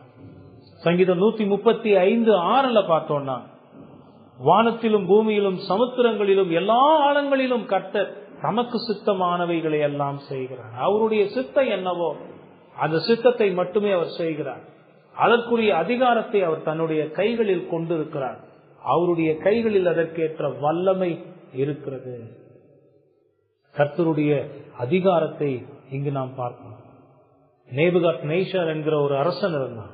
தானியேல் தீர்க்கதரிசியின் புத்தகத்துல அவனை பற்றி நாம் வாசிக்கிற போது அவனை குறித்து சொல்லப்பட்ட வார்த்தைகள் அவன் வாழ்க்கையில நிறைவேறின பிறகு அவனுக்கு புத்தி தெரிஞ்சு கெட்டகுமாரனை போல அவனுக்கு கண்ணு திறக்குது. ஏன்னா அதுக்கு முன்னாடி அவன் பார்த்தது என்னன்னா, இந்த உலகத்திலேயே நான் தான் பெரியவன், உயர்ந்தவன், எனக்கு சமமானவன் ஒருத்தனும், நான் கட்டின மகா பாபிலோன் அல்லவா, என்னுடைய வல்லமை என்ன, என்னுடைய மகிமை என்ன, என்னுடைய பராக்கிரமம் என்ன, என்னுடைய செல்வம் என்ன, பார் நான் தான் உயர்ந்தவன் என்று சொல்லுகிற போது அங்க ஆண்டவர் பேசுகிறார், நீ உயர்ந்தவன் அல்ல, உனக்கும் மேல் உயர்ந்தவராக நான் உயர்ந்திருக்கிறேன். புத்தி வந்த பிறகுதான் தானியேல் 4வது அதிகாரம் 34-35 வசனங்கள்ல அவன் சொல்லுகிறத பாருங்க.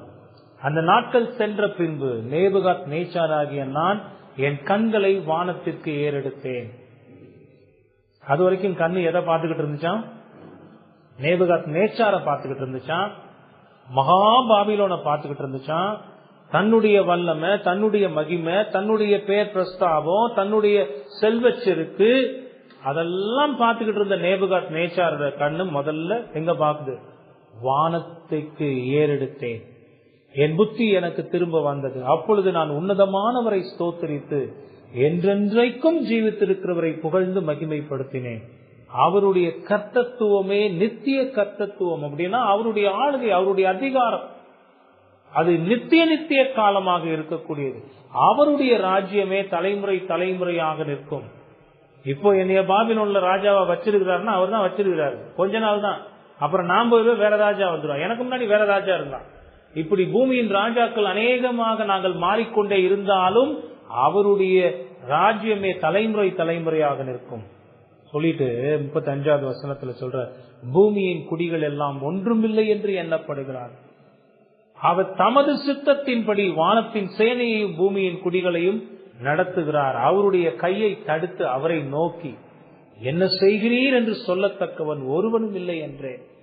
அவர் செய்கிறத தடுத்து நிறுத்தி என்ன செய்றீங்கன்னு கேட்கறதுக்கு ஒருத்தனுக்கு அதிகாரம் இல்லை. அவ்வளோ அதிகாரம் உள்ள தேவன், அவ்வளோ உயர்ந்த தேவன்.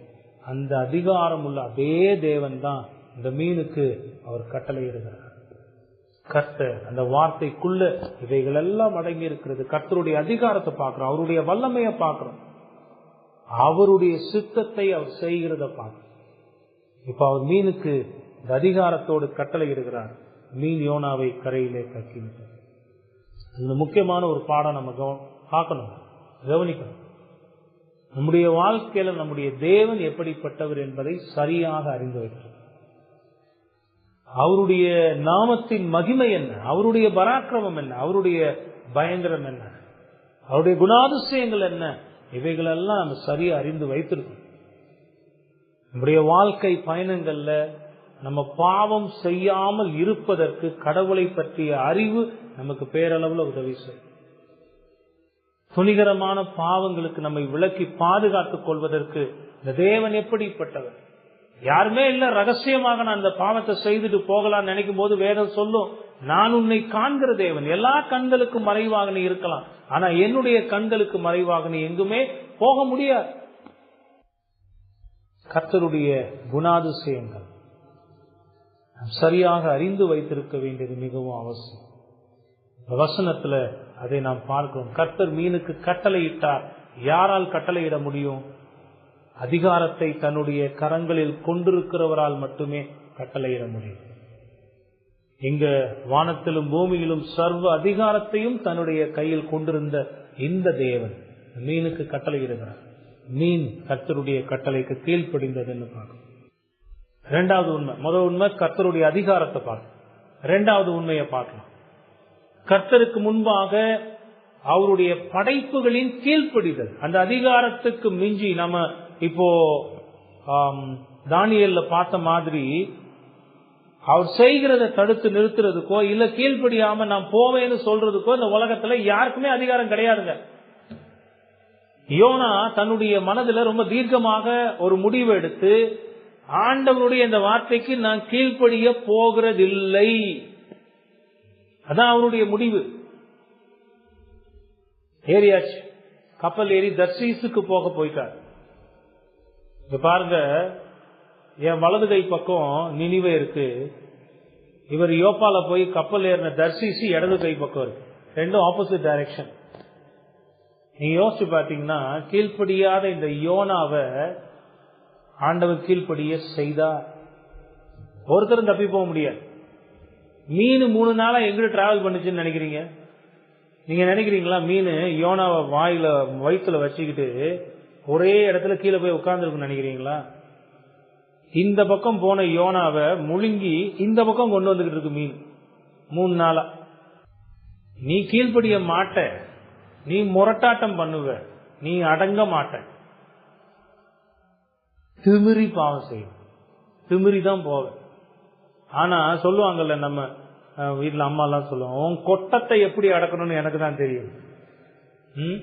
அது மாதிரி இந்த பக்கமா போற, வா மீன் வயிற்றுல வச்சு, நீ கப்பல்ல தானே போன, வா உன்னைய சப்மெரின்ல வச்சு நான் கொண்டு போறேன்.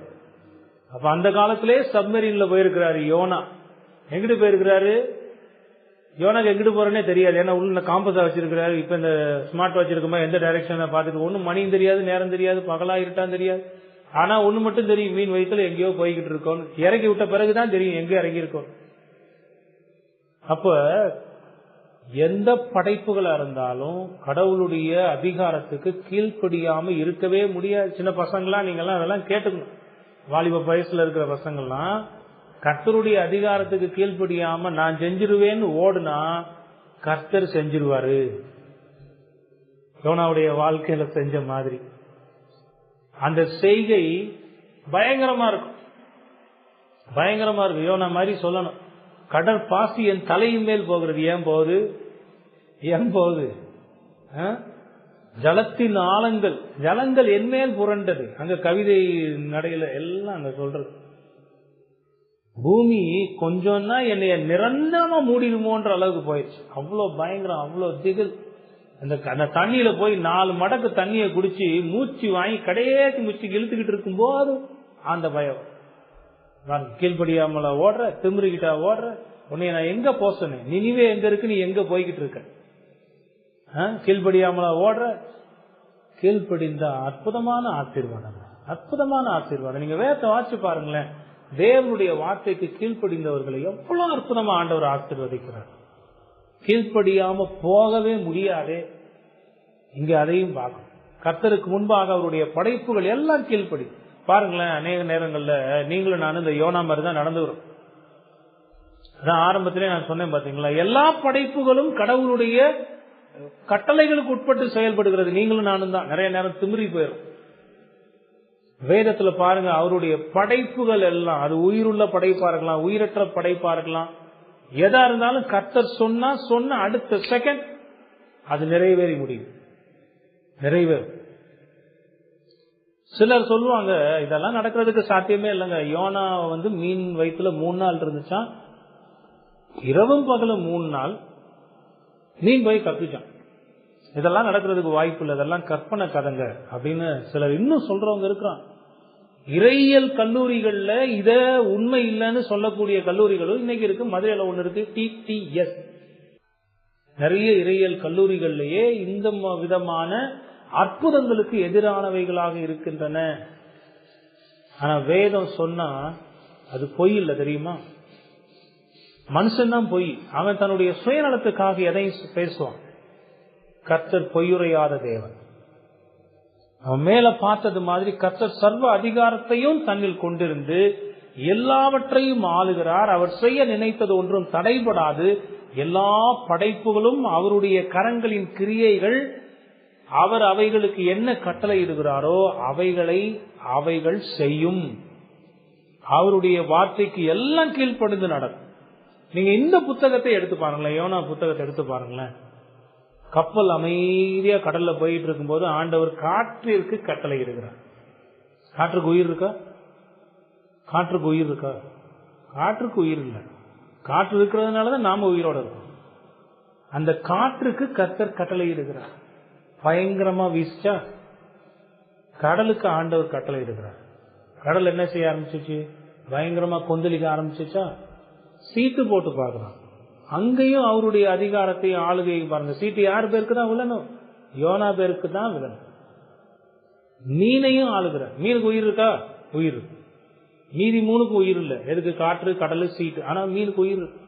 உயிர் உள்ள உயிரற்ற எல்லாமே இந்த சம்பவத்துல நம்ம பார்க்கிறோம்.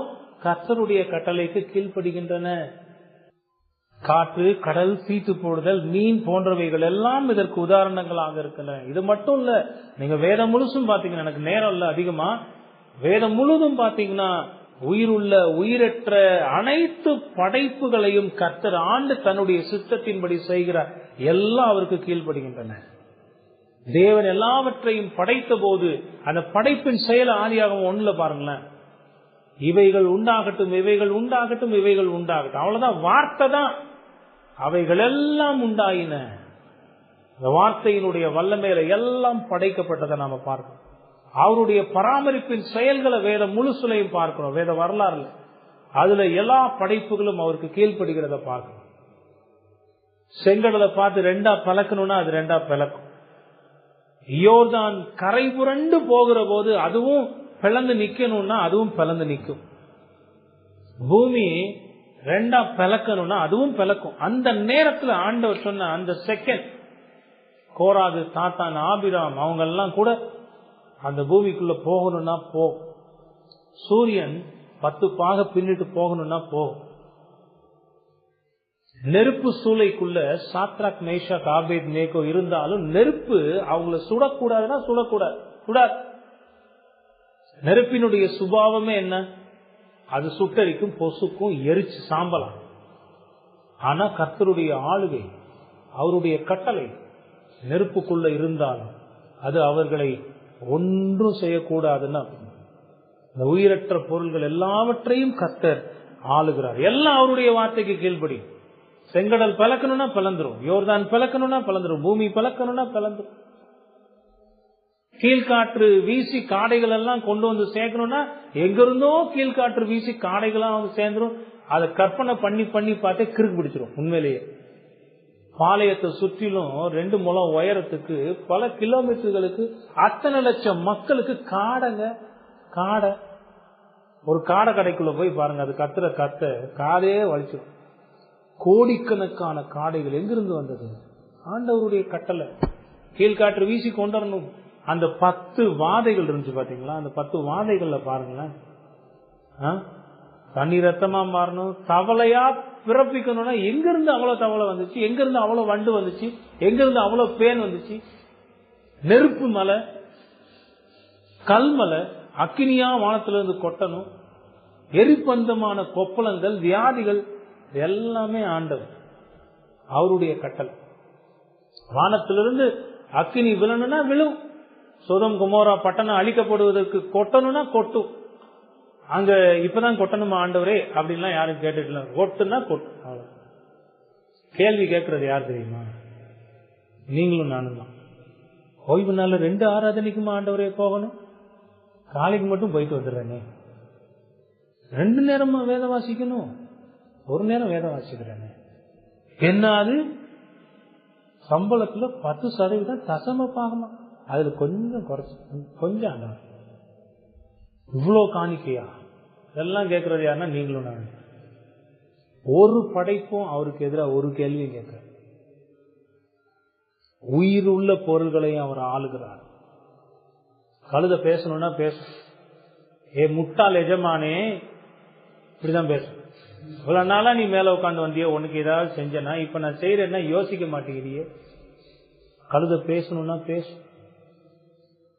தானியல் சிங்கக்கபில இருக்கும்போது சிங்கம் எல்லாம் மோந்து கூட பார்க்காது தானியல். ஆமா, பசியோடு இருக்கிற சிங்கம் அங்க அமைதியா உட்கார்ந்து இருக்குன்னா உட்கார்ந்து இருக்கும், தொடாது. அது ஆண்டவர்கிட்ட கேட்காது சிங்கம், ஐயா நான் தானியலை கடிக்கலங்க, லேசா நக்கி மட்டும் பாத்துக்கிறவா, கேட்காது. நம்ம தான் கேட்போம் டாக்டர்கிட்ட போய், ஸ்வீட் சாப்பிடக்கூடாதுங்க, உங்களுக்கு சர்க்கரை வந்திருக்கு அப்படின்னா, சாப்பிடலங்க, ஒரு மைசூர் பாக்கு லேசா நக்கி பாத்துக்கிறவா. கடவுளுடைய படைப்புகள் சிங்கம் அப்படிலாம் கேட்காது. அங்க அமைதியா உட்கார்னா உட்கார்ந்துரும். தானியல் வெளியே வந்த பிறகு தானியலை தூக்கி போட்டேன், உள்ள போய் சேர்றதுக்குள்ள கரும்புச்சாறு மிக்சிக்குள்ள மாட்டின சக்க மாதிரி ஆயிட்டாங்க 50 பேர் அந்த சிங்கத்துல. புரியுதா? அப்ப கடவுளுடைய ஆளுகை, அவருடைய கீழ்ப்படிதல். சிங்கம் அப்படியே அமைதியா உட்கார்ந்து தொடக்கூடாது. ஒரு கொஞ்ச நாளைக்கு முன்னாடி பார்த்தோம், அந்த தீர்க்கதரிசி ஒருத்தன் செத்து கிடப்பான், அங்க சிங்கம் என்ன செய்யணும், உட்கார்ந்து இருக்கும், அது பாடு தொடாது. கர்த்தருடைய ஆளுகை. தூங்கிட்டு இருக்கான், எலியா ஓடிட்டு இருக்கான், எலியா போகணும் அப்படின்னா காகத்தை கொண்டு போசிக்கணும்னா காக்காட்ட இருந்து வாங்கி தின்றுங்க. நீங்க காக்கா உணவு கொண்டு வரணும்னா கொண்டு வரும். அது எந்த காக்கா? காக்கா நீ போ, காக்கா நான் கொஞ்சம் சாப்பிட்டு மீதியை கொண்டு போவ ஆண்டவரே, கேட்காது, அழகா கொண்டு போவோம். காகம் கொண்டு போய். இங்க பாத்தீங்கன்னா ஒரு பெரிய மீன், மீனே நீ போ, யோனாவை விழுங்கு, வேற பல்லு பற்றக்கூடாது யோனா மேல, பல்லு படாம யோனாவை விழுங்கணும், வயிற்றுக்குள்ள கொண்டு வச்சிருந்தோம், சரிச்சிடக்கூடாது. நான் எப்ப சொல்றேன்னா அங்க கொண்டு போய் கக்கிடணும். இந்த மீன் ஏதாவது முரண்டு பண்ணிச்சா, ஒரு 2 minutes லேட்டா போயிடுறேன், இங்க அவரை பார்க்க வேண்டியது இருக்கு ஆண்டவரே, அந்த 2 minutes லேட்ல அங்க யோனா போயிடுவாரு. எதுவுமே அங்க கடவுளுக்கு முன்னாடி அவர் செய்யுன்னா அந்த படைப்புகள் அனைத்தும் கீழ்ப்படியும். மீனுடைய கீழ்ப்படிதலை இங்க பார்க்கணும். மீனுக்கு 6 அறிவு இல்லை, அதனால கீழ்ப்படிஞ்சிருச்சு. நமக்கு 6 அறிவு இருக்கு, அதனால நிறைய கேள்வி கேட்கும். கர்த்தருடைய வார்த்தைக்கு எதிராக நிறைய கேள்வி கேட்கும். இது இப்படியா செய்யணும், இது அப்படியா செய்யணும், இது இப்படி சொல்லலையே, இது அப்படி சொல்லலையே. அவருடைய படைப்புகள் அப்படி அவருக்கு எதிராக கேள்வி கேட்கிறது இல்லை. அவருடைய படைப்புகள் அனைத்து பிசாசுகளும் கூட அவருடைய ஆளுகைக்கு அடங்கி கீழ்ப்படிஞ்சுதான் ஆகும். மனிதர்களும் ரொம்ப திமிரெல்லாம் போயிட முடியாதுங்க. மிஞ்சும் கோபத்தை அவர் அடக்குவார். அவருக்கு தெரியும் எங்க அடக்கணும். இந்த யோனா ஓடினாரு, கடவுள் விட்டாரா? நீ எவ்வளவு தூரம் ஓடுவேன்னு பாரு. இந்த பழைய பார்த்து சொல்ற மாதிரி மாட்டு கழுத்துல கயிறு கட்டி விட்டு ஒரு கம்புல கட்டி விட்டுருக்கு.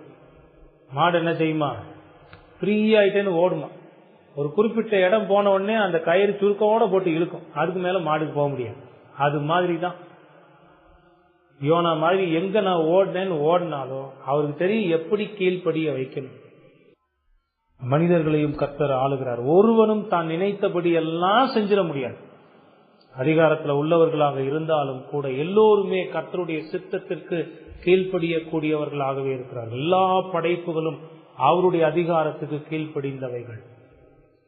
அவருடைய அதிகாரத்துக்கு கீழ்ப்படிந்து இருக்கணும், அவருடைய வார்த்தைக்கு கீழ்ப்படியும். அதன் மூலமாக கர்த்தர் மகிமைப்படுகிறார்.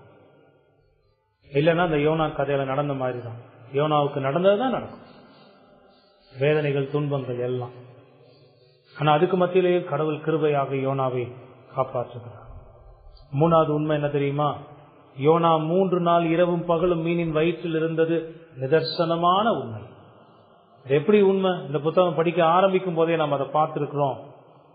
அது கட்டுக்கதை அல்ல, அது உண்மை, நடந்த வரலாற்று சம்பவம். ஆண்டவராகிய இயேசு கிறிஸ்து அதை உறுதிப்படுத்துகிறார். யோனா 3 நாள் மீனின் வயிற்றில் இருந்ததை அடையாளமாக அவர் பயன்படுத்துகிறார். மனுஷகுமாரனும் பூமியின் இருதயத்தில் 3 நாள் இருப்பார் என்று தன்னுடைய மரணத்தை பற்றியும் அதற்கு பிறகான உயிர்த்தெழுதலை பற்றியும் பேசுகிற போது அவர் அதை குறிப்பிட்டு காட்டுகிறார். மத்தேயு 12வது அதிகாரம் 38 41 வரை உள்ள வசனம். நிறைய பேர் சொல்லுவாங்க இதெல்லாம் நடந்த சம்பவம் இல்லைங்க, அதெல்லாம் கட்டுக்கதைங்க, மீன்லாம் விழுங்கலங்க, மீன்லாம் கக்கலங்க.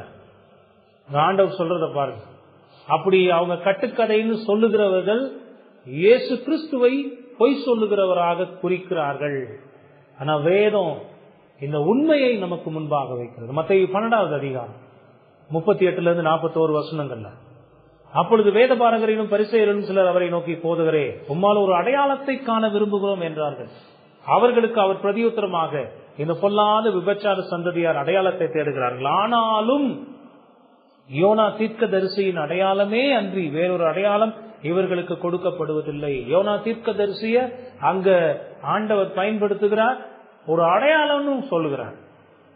40வது வசனத்துல யோனா இரவும் பகலும் 3 நாள் ஒரு பெரிய மீனின் வயிற்றில் இருந்தது போல மனுஷகுமாரனும் இரவும் பகலும் 3 நாள் பூமியின் இருதயத்தில் இருப்பார். யோனாவின் பிரசங்கத்தை கேட்டு நினிவே பட்டணத்தார் மனம் திரும்பினார். இந்த யோனாவிலும் பெரியவர் இங்கே இருக்கிறார். ஆதலால் நியாயத்தீர்ப்பு நாளிலே நினிவே பட்டணத்தார் இந்த சந்ததியாரோடு எழுந்து நின்று இவர்கள் மேல் குற்றம் சுமத்துவார்கள். ஆண்டவருடைய இந்த வார்த்தைகள் நமக்கு சில உண்மைகளை அப்பட்டமாக நிறுத்துகிறது நம்முடைய கண்களுக்கு முன்பாக.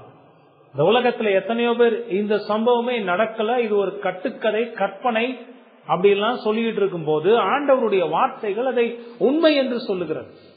யோனா இரவும் பகலும் 3 நாள் ஒரு பெரிய மீனின் வயிற்றில் இருந்தார் என்பதை ஆண்டவருடைய வார்த்தைகள் உறுதிப்படுத்துகின்றன. அது வரலாற்றில் நடந்த சம்பவம், வாய்மொழியாக வந்த கட்டுக்கதைகள் அல்ல என்பதை ஆண்டவருடைய வார்த்தைகள் உறுதிப்படுத்துகிறது. யோனா நினிவே பட்டணத்திற்கு சென்றார் என்பதையும் இந்த வார்த்தைகள் ஆண்டவர் உறுதிப்படுத்துகிறார். மீன் கக்கி விட்டோடனே மறுபடியும் ஓடிடல. யோனா எங்க போனார்? நினிவே பட்டணத்துக்கு போனார். யோனா நினிவே பட்டணத்தில் சென்று அவர்களுடைய பாவத்தின் நிமித்தமாக உக்கிரமாக எழுந்திருக்கிற தேவ கோபத்தை பற்றியும் அதன் காரணமாக நினிவே பட்டணம் அழிக்கப்பட போகிறது என்பதை பற்றியும் அவர்கள் உடனடியாக மனம் திரும்ப வேண்டியதனுடைய அவசரத்தை பற்றியும் பிரசங்கித்தார். யோனாவின் பிரசங்கத்தை கேட்ட நினிவே பட்டணத்து மக்கள் மனம் திரும்பினார்கள் என்பதை ஆண்டவர் இங்கு சொன்னார். அதோடு மட்டும் இல்ல, நியாய தீர்ப்பு நாள்ல யாரெல்லாம் மனம் திரும்பாம போகிறார்களோ அவர்கள் மேல் குற்றம் சாட்டும்படியாக, குறிப்பா இந்த வார்த்தைகளை கேட்டுக் கொண்டிருந்த இந்த யூதர்கள் மேல் குற்றம் சாட்டும்படியாக புறஜாதிகளான அந்த அன்றைக்கு மனம் திரும்பின அந்த நினிவே பட்டணத்து மக்கள் வந்து நியாய தீர்ப்பு நாள்ல நிற்பார்கள், இவர்கள் மேல் குற்றம் சாட்டுவார்கள் ஆண்டவர் சொல்றார். எவ்வளவு பெரிய வரலாற்று உண்மைன்னு பாருங்க. இதெல்லாம் சொல்லும் போது ஆண்டவர் தன்னுடைய மரணத்தை குறித்து அவர் பேசுகிறார். யோனா மீனின் வயிற்றில் 3 நாள் இரவும் பகலும் இருந்தது போல மனுஷகுமாரனும் மரணத்தை சந்தித்து பூமியின் இருதயத்தில் 3 நாள் இருப்பார். தன்னுடைய மரணம், அடக்கம் பண்ணப்படுதல், நடக்கிற காரியங்களை யோனா தீர்க்கதரிசியின் வாழ்க்கையில நடந்ததோடு அவர் ஒப்பிட்டு பேசுகிறார். இவைகளெல்லாம் தன்னுடைய மரணத்தை பற்றிய செய்தியை ஆண்டவர் கூறுகிற போது பயன்படுத்தி இருக்கிறத நம்ம பார்க்கணும். ஆகவே யோனா 3 நாள் இரவும் பகலும் மீனின் வயிற்றில் இருந்தது உண்மைதான் என்று பார்க்கணும். அது கட்டுக்கதை அல்ல. சின்ன பிள்ளைங்களா வளர்ந்து வர்றவங்கட்டெல்லாம் அதெல்லாம் சொல்லணும். ஏன்னா மனிதனுடைய அறிவு பெருகி போகிறது. அறிவு பெருக பெருக பெருக அது சீரழிவுக்குள்ளாக போகிறது. எல்லாத்தையும் சயின்டிபிக்கா கேட்டு கேட்டு கேட்டு ஆராய்ச்சி பார்த்து ஸ்கூல்ல எல்லாம் அப்படியான சொல்லி தராங்க. ஏன், எதற்கு, எப்படி, இந்த 3 கேள்வியையும் கேட்டு கேட்டே நீ வாப்பான். அப்ப அவன் பைபிள பார்க்கும்போது இப்படிதான் பார்ப்பான். இது அறிவியல் பூர்வமாக நிரூபிக்க முடியாதே, அதனால இதை நான் ஏத்துக்க முடியாது. நிகரியல் கல்லூரிகள்ல தான் பிரச்சனை. அறிவியலோடு இது ஒத்து போகவில்லையே. வேதத்தை அறிவியலை கொண்டு நீங்க நிரூபிக்கணும்னு நினைச்சீங்கன்னா அது மிக தவறு, மிக ஆபத்தான. கர்த்தருடைய வார்த்தையை நிரூபிக்கிறதுக்கு அறிவியல்லாம் தேவையில்லை. யோனா மீனின் வயிற்றில் 3 நாள் இருந்தார் என்றால் இருந்தார். அது வேதம் சொல்லுகிற உண்மை. ஆகிய இந்த 3 உண்மைகள் அந்த வசனத்துல பார்க்கிறோம். கர்த்தருடைய அதிகாரத்தை பார்க்கிறோம். கர்த்தர் மீனுக்கு கட்டளை இட்டார். மீன் யோனாவை கரையிலே கட்டி விட்டது. படைப்பவரினுடைய கீழ்ப்படிதலை பார்க்கணும். 3வது உண்மை என்ன? யோனா வாழ்க்கையில நடந்த இந்த சம்பவம் கட்டுக்கதை அல்ல, இது வரலாற்றில் நடந்த உண்மை. ஆண்டவருடைய வார்த்தைகள் இதை நமக்கு உறுதிப்படுத்துகின்றன. நான் ஏற்கனவே சொன்ன மாதிரி இங்க தேவனுடைய அற்புதமான கிருபையை பார்க்க, தன்னுடைய பாவத்தின் காரணமாக மரணத்திற்கு மட்டுமே பாத்திரவானாக இருந்த இந்த யோனாவை கர்த்தர் தம்முடைய கிருபையால் உயிரோடே பாதுகாத்து நிலத்தில் காலூண்ட செய்திருக்கிறார். மீன் வந்து யோனாவை கரையில கக்கிடுச்சு. யோனா காலூன்றி எழுந்து நிற்கிறார். இதுவரைக்கும் அவருடைய நிலை ஒரு நிலையில இல்ல. ஏன்னா மீன் வயிற்றுல இருந்தார். இப்போதான் 3 நாளைக்கு பிறகு அவரு கண்களை திறந்து பார்க்கிறார். நிலத்தை, வானத்தை பார்க்கிறார், வெளிச்சத்தை பார்க்கிறார். அப்படியே ஒரு சுதந்திர மூச்சு எடுத்து விட்டிருப்பார். யோனா கரையில் இருக்கார். தேவனுடைய அற்புதமான கிருபை. அழிவுக்கு நேராக இருந்த யோனாவை கர்த்தர் தம்முடைய கிருபையினால் மீட்டிருக்கிறார். இப்படித்தான் உங்களை என்னை ஆண்டவர் மீட்டிருக்கிறார்கள். நியாயப்படி நம்முடைய பாவத்துக்காக கடவுளுடைய கோபாக்கினையில் அழிந்து போக வேண்டியவர்களாகிய நம்மீது அவர் கிருபை பாராட்டி நம்மை ரட்சித்திருக்கிறார். பாவ விடுதலை கொடுத்திருக்கிறார். தேவனுடைய தேசத்தில் சேரும்படியான, எப்படி யோனா அந்த கரையில போய் இறங்கினாரோ அதுபோல உண்மையிலேயே பாத்தீங்கன்னா அது ஒரு மறுஜென்மம் மாதிரி தான் யோனாவுக்கு. அது மாதிரி ஆண்டவர் நமக்கு மறுஜென்மத்தை கொடுத்து பரலோக ராஜ்யத்தின் மக்களாக மாற்றி வைத்திருக்கப்பது எவ்வளோ அற்புதம் பாருங்க. அந்த படைத்தவரின் அதிகாரத்துக்கு எவ்வளவு மகிமையோடு கீழ்ப்படிந்து வாழ வேண்டியது நம்முடைய கடமைன்றதை நீங்க யோசிச்சு பாருங்க. அப்படிலாம் வாழ்றீங்களா? விருதத்தை நீங்க கேட்டு பாருங்க. கடைசியா முடிக்கிறதுக்கு முன்னாடி ஒரு பெரிய தர்க்கம்.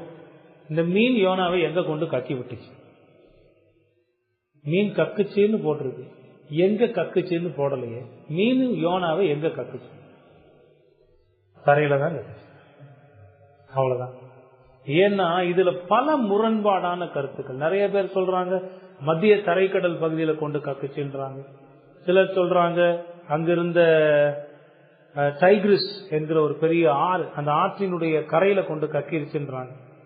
வேறு சிலர் இல்ல இது இந்த இடத்துல கக்குச்சு, அந்த இடத்துல கக்குச்சு, அதனாலதான் யோனா அப்படிலாம் பயணம் செய்து போனார்னு பல கதைகள் எல்லாம் கொண்டு இருக்கு. எதுவுமே நம்புவதற்கு ஏதுவானதாக. ஒன்னே ஒண்ணு மட்டும் நாம நம்பலாம். என்ன நம்பலாம்? மீன் கக்கி விட்டு அந்த கரையில இருந்து நினிவே பட்டணத்துக்கு யோனாவால எளிதாக போக முடிந்த இடத்துல மீன் கொண்டு கட்டுச்சு. அவ்வளவுதான் நம்ம பார்க்கலாம். அந்த 3 நாளும் மீன் என்ன செஞ்சிருக்கு தெரியுமா? யோனாவை அவர் எங்கிட்டு போனாலும் அங்க இருந்து கூட்டிட்டு வந்து கரையில கொண்டு வந்து சேர்த்துருச்சு. யோனா மீன் சொல்லிட்டு போயிருக்கு, இங்க பாரு. ஒரு வேலை ஒரு கற்பனையா சொல்றேன். யோனா இனிமேலாவது உனக்கு புத்தி வரட்டும்.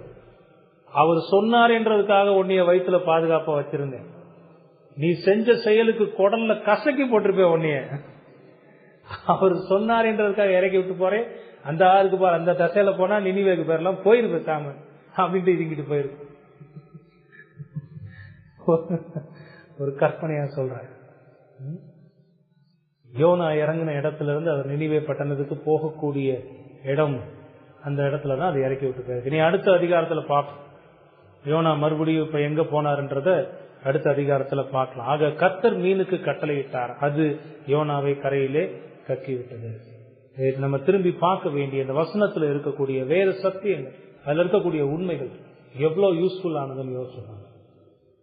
வாழ்க்கையில இப்படிப்பட்ட மகத்துவமான தேவனை தான் உங்களுடைய தேவனாக கொண்டிருக்கிறீர்கள் நினைச்சு சந்தோஷப்பட்டு அவருடைய சித்தத்துக்கு முழுமையாக கீழ்ப்படிய உங்களை ஒப்புக் கொடுக்கும். வேதம் சொல்லுது, நீங்க கீழ்ப்படுகிற போது ஆசீர்வாதம், கீழ்ப்படியாம போகிற போது சாபம். எல்லா நேரங்களையும் யோனாவை மாதிரி கர்த்தர் காப்பாற்றுவார்னு நம்ம நிச்சயமா சொல்ல முடியாது. ஆண்டவர் காப்பாற்றி விட்டுருக்கிறாருன்னா முதல்ல நமக்கு ரட்சிப்பை கொடுத்து காப்பாற்றி இருக்கிறார், பரலோக மக்களை சேர்த்திருக்கிறாருன்னா அதுக்கே நன்றி செலுத்தி வாழ்நாளெல்லாம் அவருடைய வார்த்தையின்படி வாழ்றதா நமக்கு நம்ம மேல இருக்கக்கூடிய கடமை. அதை தாண்டி போகிற போது அது பாவமும் கர்த்தருக்கு எதிரான செயல்களுமாக இருக்கு. அதனால நாம தான் தண்டிக்கப்பட போவோம், நாம தான் துன்பங்களை அனுபவிக்க போவோம். யோனாவுடைய வாழ்க்கை அதை நமக்கு கற்றுத்தருது. அப்படி இல்லாம கீழ்ப்படி, எல்லா படைப்புகளும் எப்படி கீழ்ப்படிதுன்னு பார்த்தோமா இல்லையா? இந்த கீழ்ப்படிவை நம்முடைய வாழ்க்கையில கற்றுக்கொள்வதற்கு இது அற்புதமான பாடம். அதே சமயத்துல இங்க யாராவது இன்னும் மனம் திரும்பாம இருந்தீங்கன்னா ஆண்டவருடைய இரக்கத்தை நினைச்சு பார்த்து இந்த வார்த்தைகளை கேட்கறதுக்கு ஆண்டவர் உங்களுக்கு கிருபை பாராட்டி இருக்கிறார். உங்களுடைய பாவத்தின் காரணமாக மரணத்திற்கும் நித்திய நரக தண்டனைக்கும் மட்டுமே உரியவர்களாக இருந்த உங்கள் மீது ஆண்டவர் இப்ப இரக்கம் பாராட்டி அவருடைய வார்த்தைகளை கேட்கக்கூடிய ஒரு வாய்ப்பை கொடுத்திருக்கிறார். இந்த வாய்ப்பை தவற விடாம இந்த வாய்ப்பை பயன்படுத்தி உங்க பாவத்துல இருந்து மனம் திரும்பி ஆண்டவராகிய இயேசு கிறிஸ்துவிடம் வாருங்கள். அழிவுக்கு வந்த யோனாவை தம்முடைய கிருபையினால் பாதுகாத்த தேவன் நம்மிடத்தில் மனம் திரும்பி வருகிற யாவருக்கும் அவர் கிருபை பாராட்டி அவர்களை ரட்சிக்கிறவராக உங்களுடைய நாட்களையும் காலங்களையும் வீணடிக்காமல் மனம் திரும்பி ஆண்டவராகிய இயேசு கிறிஸ்துவிடம் வாருங்கள். அவர் உங்களுக்கு ரட்சிப்பை கொடுப்பார். தேவன் தாம் இந்த வார்த்தைகளை ஆசீர்வதிப்பார். நாம் ஜெபிப்போம்.